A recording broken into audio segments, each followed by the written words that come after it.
सर्वप्रथम आज हमारे बुलावे पे आए हमारे जितने भी सम्मानित पत्रकार बंधु, छायाकार बंधु हैं, जितने भी संपादक महोदय हैं, सबों का हम सबों के तरफ से हार्दिक वंदन और अभिनंदन करते हैं। मैं आप सबों के माध्यम से सबसे पहले नवरात्रि की हार्दिक शुभकामना व बधाई अपने प्रदेशवासियों को देना चाहता हूं। आज जो इस प्रेस वार्ता का आयोजन किया गया है, इसका बहुत ही महत्वपूर्ण उद्देश्य है और वह उद्देश्य मैं आप लोग के माध्यम से सत्ता में बैठे उन हुक्मरानों के कानों तक यह बात पहुंचा देना चाहता हूं कि अब बिहार के धरती से जो क्रांति और तपोबल की धरती रही है, इस धरती से वैसे परिवार के युवा भाई बहन जिन्हें ना ही राजनीतिक कोई विरासत में मिली है, ना ही उनका कोई बड़ा आर्थिक साम्राज्य है, उन सबों ने यह बात तय कर लिया है कि अब किसी भी परिस्थिति में अब वो ना ही किसी के समक्ष हाथ फैलाकर नौकरी मांगने जाएंगे, ना ही वो किसी के समक्ष अपने हक की बात करने जाएंगे। अब युवाओं ने, सभी युवा भाई बहनों ने मिलकर यह तय कर लिया है कि हम सभी अपनी राजनीतिक दल बनाएंगे क्या? वो दल बन चुकी है और उस दल का नाम है युवा समृद्धि दल।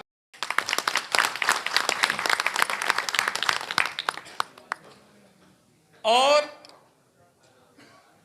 इस दल का जो झंडा है, वो झंडा अपने आप में अहिंसा, शांति, बौद्धिक बलों के साथ साथ समग्र शक्ति का प्रतीक है। कैसे सुधरे, उनके फसलों का उचित मूल्य उनको कैसे मिले, इस दिशा में भी कार्य करना हमारा लक्ष्य है। तो निर्धारित जो कुछ प्रमुख एजेंडा था, वह बात हमने आपके समक्ष रखी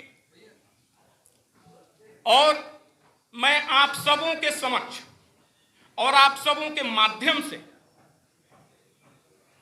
देश के हुक्मरानों के कानों तक, सत्ता के हुक्मरानों के कानों तक, जो केंद्र में बैठे हैं या जो राज्य में बैठे हैं, सभी तक कुछ मांगे जो ज्वलंत मांगे हैं, उसे यथाशीघ्र पूरी ही करनी होगी।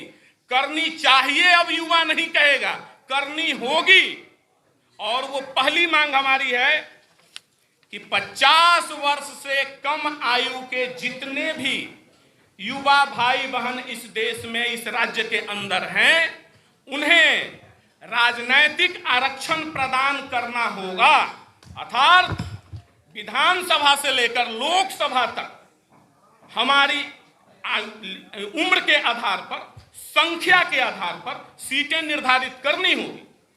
साहब, कितनी बड़ी विडंबना है, जिस प्रदेश में 40 लोकसभा का सीट है और 50 वर्ष से कम आयु के मात्र 4 सांसद भी नहीं है।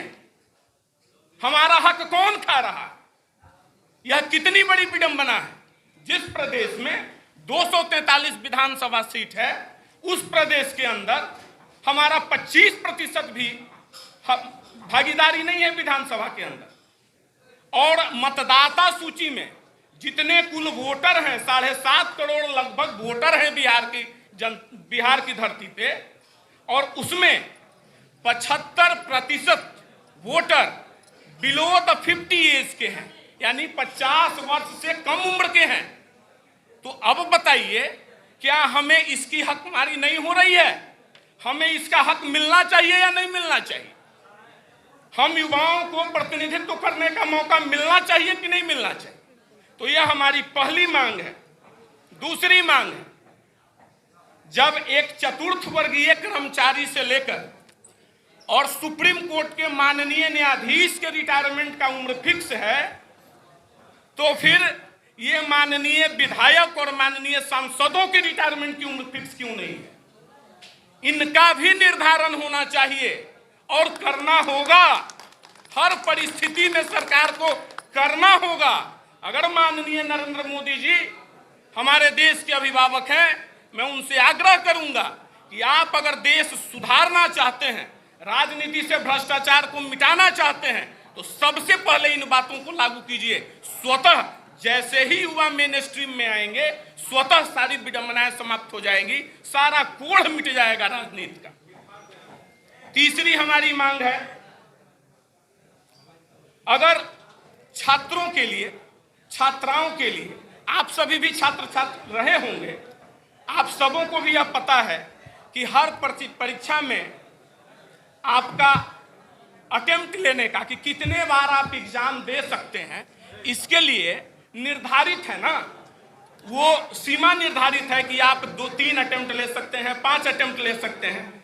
लेकिन ये जो माननीय विधायक और सांसद बनते हैं, जो एक ही सीट से 8-8 बार, 7-7 बार, 6-6 बार चुनकर जाते हैं, क्या इनके लिए सीट समय निर्धारित नहीं करना चाहिए?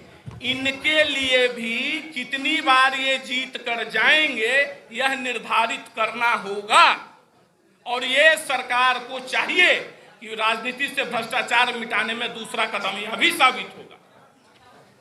तीसरा, बिहार जैसे पिछड़े राज्य में किसान की स्थिति कितनी दयनीय है, यह किसी से छुपी हुई बात नहीं है।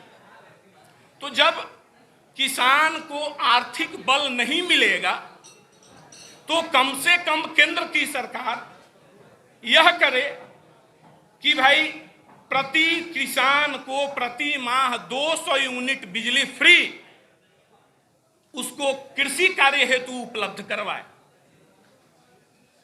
उसके बाद हमारी जो मांग है, बिहार के प्रत्येक जिले में 18 से 40 वर्ष के जितने भी छात्र छात्राएं हैं, जो +2 से लेकर PhD और विभिन्न प्रतियोगिता परीक्षाओं की तैयारी करते हैं, उनके लिए प्रत्येक जिला मुख्यालय में फ्री छात्रावास की व्यवस्था कराई जाए और लागत मूल्य पे उनके भोजन की व्यवस्था भी कराई जाए सभी वर्गों के छात्र छात्राओं के लिए।